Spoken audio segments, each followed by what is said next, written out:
Marie, look who we got. Brenda, we got Kix here. Come on in. Put on these smiles, here come the camera. Impressions, man. Remember the impressions. I love you, brother. Jake, I love you too, man. You look good, okay?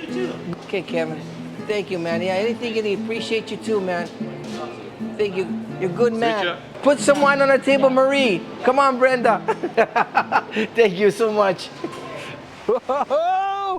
Hi, I'm Kix. I love food, travel, and motorbikes. This year, I wanted to see my own backyard, Canada. So I decided to ride the second largest country in the world, coast to coast, on a 250cc dirt bike. It was an incredible opportunity to see the real Canada from inside the kitchens of real Canadians. These are the people and foods that make up this incredible country. Welcome to the Cooked in Canada motorcycle adventure.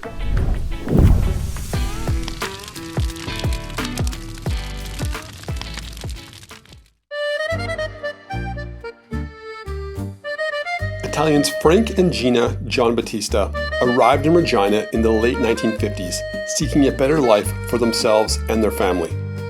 After transitioning from sun-soaked Italy to the cold Canadian prairies, their first winter nearly had them kissing the land of frigid frost goodbye. Luckily, they survived, and by 1966 had purchased a small confectionery store in Regina, Saskatchewan, which soon blossomed into an Italian import store and deli. By 1979, the youngest Giambattista, Carlo, who had worked alongside his mother for years, made the final commitment to go from songmaker to sandwich maker, opting to trade in his musical ambitions for a life in the family business. More than 40 years later, he's still rocking the deli along with the next generation of Giambattistas. Cut! Stop right there. We need to explain one thing before going on any further in this video. This is the only place on the entire Coast to Coast adventure that we focus solely on a business. Why? Because of the story and the people.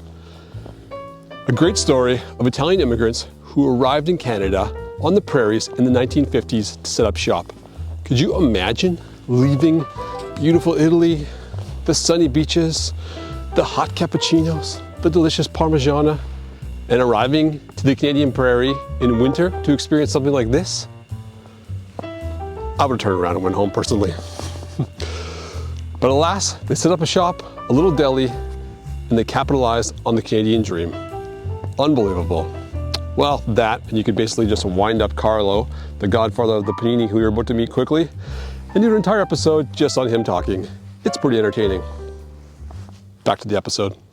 The storefront location in Regina has a lengthy history, and before it was a confectionery or a deli, it was home to the Free Methodist Church.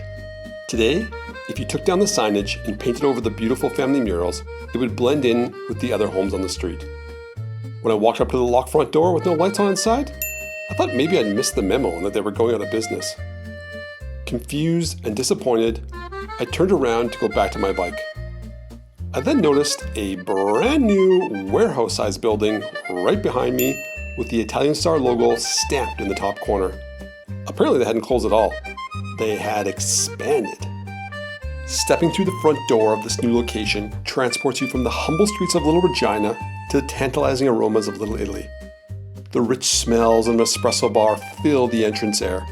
There are shells of antipesto, imported truffle salts, half-century-old bottles of balsamic vinegar, a buffet of olive oils, and pounds of pasta stacked to the ceiling. The whole place is a daze of delicious distractions. Expecting to meet an old man smoking a cigar with a couple of wise guys either side of him sipping Chianti, I was a bit on edge making my way into the back room. Inside was the godfather himself, Carlo, and his daughter Marina. Instead of intimidations, cigars, and wine, though I was offered some, I was met with a full-body handshake, an endless supply of one-line jokes, and some entertaining father-daughter banter. I was in. How do you and Carlo like working together? That's all I know. I enjoy it. Yeah, I enjoy it a lot. Growing up as a kid, You know, it's honestly all I know.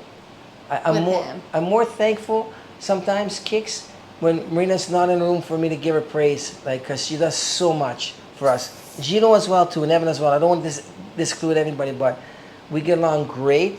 And sometimes my attention span is short, so you know she's looking at me, talking to me, and I'm walking away. But that's just what's happening some days. But I know where to find him. Yeah, at the end of the day, I'll sit there and say, geez, man, did she ever do a great job on that? So I'll text her and say, good job on that, by the way, today. Yeah. It's crazy, right? So I miss the old days when we were a little bit closer together. We were both behind the deli. We'd be slicing meat, helping customers, making sandwiches. Now we do so much, I guess, opposite of each other now. yeah. So that's why we hang out at night. Yeah, I never wanted to be the guy in the office. I like to be on the front line, you know, with, like you see, Marina and all the girls there, all the Amy's and Megan's and my mom. But now we got enough people that they do their job. We don't micromanage nobody, so we get along great. She takes care of the stuff, like you said, keeping the staff happy. With me, make sure that you know their staff is happy too. So yeah, we're in a good place, Kix. We're in a I good love place. working with him. Yeah, me And too. he's cute. Me too. He's my dad. He's cute. 63-year-old cute guy. Oh yeah, man. Yeah. The duo goes on to explain that the whole family works here, including Carlo's son Gino and Maria's fiance Evan, as well as Carlo's wife Heather, the whip cracker, the one who gets things done around here. The whole family plays hard and works hard together. You can take the Italians out of Italy, but you can't take Italy out of the Italians. Carlo then takes me on a tour of the store. First stop, the kitchen. What bread? Or garlic? Sun-dried tomato ciabatta, garlic ciabatta, and Kalamata olive ciabatta. Oh, nice. She's a great baker, man. She's a great baker, you know. Great scratch baker. We never thought we would be able to do scratch, you know, so she's in here. It's incredible. And you guys do all the breads from scratch? She's doing a lot of breads. We get a lot of breads that come in from other vendors, but we got lots of our own now. Yeah. So that was a big thing, moving over and getting that going. Bread's a tough one, but when you got somebody who knows what to do, you know what the kitchen work, you know what it's like. Yeah. Man, elbows are thrown and From scratch, it's 7 hours. I see a bag come from the freezer and it's left out to prove. yeah. Marie, look who we got. Brenda, we got Kix here. Come on in. Come on in, Kix. Next, we pass through the deli, where meats and cheeses run the European gamut. Wedges of Parmesan, wheels of balsamic cheddar, smoked Gouda, Brie, Blue, it's all here. Staring back from the other side are stacks of mortadella, homemade salami, perfectly cured prosciutto, and a plethora of pepperoni. I'm not going to make it out of here with at least 5,000 calories more in my mouth than when I entered. The store isn't so big that it takes nearly an hour to walk around. Put on these smiles, here come the camera. But we never made it more than 3 or 4 feet without Carlo greeting a customer by name and having a quick chat about what they usually get here and how their family is doing. Are you doing good though? Are you in a good place? Doing good. I'm in a good place. I'm trying to go back to school, heading in business back in Edmonton. I fucking remember this guy for like forever. You know, it's always, every time I think of the Italian Deli, I think Carlo. We've been here a long time. I mean, that's really good, man. Mostly we're just trying to get through the day and trying to entertain myself, but that was good, man. That's something that always sticks with me. Yeah. I love this place. Impressions, man. Remember the impressions. I love you, brother. I love you too, Jake, I love you too, man. You look good, okay? You too. Carlo seems to have gotten his dedication to the business while working with his mom 6 days a week for roughly 20 years. A lady who spent time behind the deli counter until she was 85. Wowzers. Back in the deli, the Italian stallion starts to organize the 5,000 calories I knew I'd be coming face to face with in an Italian kitchen. First, Kaylee, the lovely lady in charge of the day's special, prepares me a tender veal parmesan with truffle chips, freshly fried slices of potatoes, sprinkled with an addictive truffle salt. Next, we slide over to the sandwich station, where Carlo lays out the ingredients for his famous panini. While making that finger around the ear symbol to emphasize craziness, he says in the first 5 days they opened, the staff turned out over 3,000 of these paninis. It's a lot, man. That's pretty impressive. Whoa.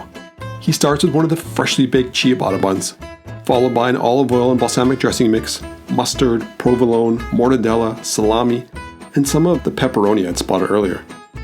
Next, he confirms I like spicy things, and then digs deep into the Mama Gina's La Bamba super spicy spread.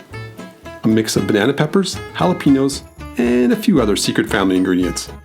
He then finishes this whole works off with a snowstorm of dried feta and a shower of homemade pesto. For a touch of showmanship, Carlo lifts an 18-inch bread knife up beside his head and proceeds to spin it like a drumstick. I could have failed miserably. I could have failed bad, man. That was good. Can you throw it up in the air or anything like that? Spin it around, do a backflip? That's a part of the knife trick, a part of the coin trick that the guy was talking about too, eh? So they know to back up when I'm spinning. Give me some room, man. Saw the area. The Italian juggler is in the house. Give some room. Everyone cleared up but me, and I'm like, I must be missing something here. With enough food for a family of 5, Carlo grabs an empty salami box and puts in my veal parm with truffle chips, this huge panini, a handful of pepperoni sticks, a travel-sized container of the truffle salt, and a few other goodies to put us well past the 5,000 calorie mark. He insists I need this bounty in order to survive my great journey.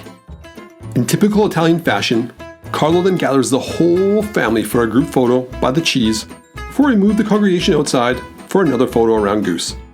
Then, like a delivery driver in Vietnam, I strap my oversized takeout box to the back of an already overfilled dirt bike by using this classy black plastic garbage bag I had to keep my seat dry in case it rained, and then set off down the road 8 pounds heavier than I arrived. Ciao, ciao. When the Italian fun is over, I find myself enjoying the Godfather's panini, alone on a picnic table in some small campground. Ah, such is life of the lonely wandering traveler. With no refrigeration, I end up eating a veal parmesan, truffle chips, and 1.5 paninis before the day is over. A bit limp from the night in my saddlebags, I finish off the other half the next day en route to Manitoba. With an entire provincial population smaller than the city of Calgary, the food and cultural diversity of this wonderfully weedy province is impressive.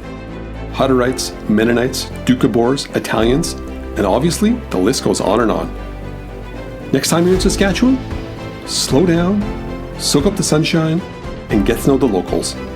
And maybe, just maybe, swing by the Italian Star to try one of the Godfather's paninis.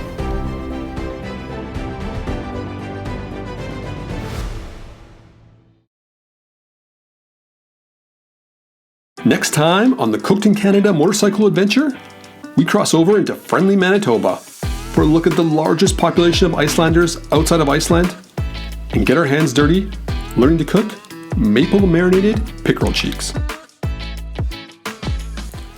Hey, you there, my little adventuring friend. If you're enjoying the show, take a minute to hit that thumbs up button, subscribe, and drop a comment below. Your support helps us get this show out to more incredibly awesome people just like you. And thanks for watching.